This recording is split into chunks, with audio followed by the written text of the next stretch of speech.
Earlier this week, Caroline Leavitt came out after question upon question upon question of Donald Trump's MRI results. And when she started that press briefing Monday, she didn't have the results in front of her.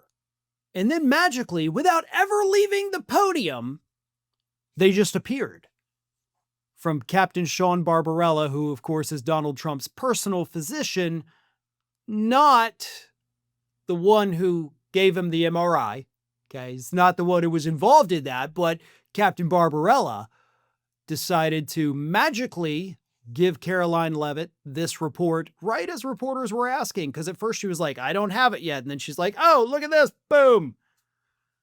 But she said that the MRI was a, quote, preventative measure to check his heart.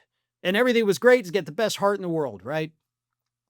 Well, actual doctors, medical professionals, including a former White House physician, have all said this isn't right. Nothing about this is legit, and nothing about this explanation is actually how things work. They don't even, believe that it was necessarily a cardiac MRI. But this is just an excuse so that people don't think Trump had it on his brain, which we should all think he did because it happened right after his cognitive exam. Okay? You gotta follow the breadcrumbs there. You get a MRI right after a cognitive exam, they're looking at your brain, not your heart. But here is, according to Scientific American, who reached out again to actual doctors, cardiologists, surgeons, all that. Imaging experts who spoke to Scientific American expressed doubts as to Barbarella's assertion that magnetic resonance imaging, MRI, screening is typical preventative care. American Heart Association guidelines, for example, note that a cardiac MRI is usually requested because of existing heart conditions and often only after other tests, which is something I pointed out the other day.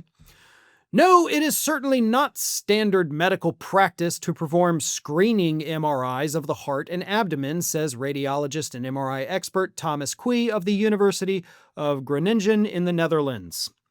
MedPage Today's editor-in-chief, physician Jeremy Faust, told CNN Monday that there's really no such thing as routine prevention using MRI. Faust on Tuesday told Scientific American that the White House memo reference to advanced imaging left open questions as to exactly what tests Trump underwent. It could even possibly refer to a CT scan, for example, which is different than an MRI. If we knew exactly what imaging he received, it would give us a better idea of what conditions they're worried about.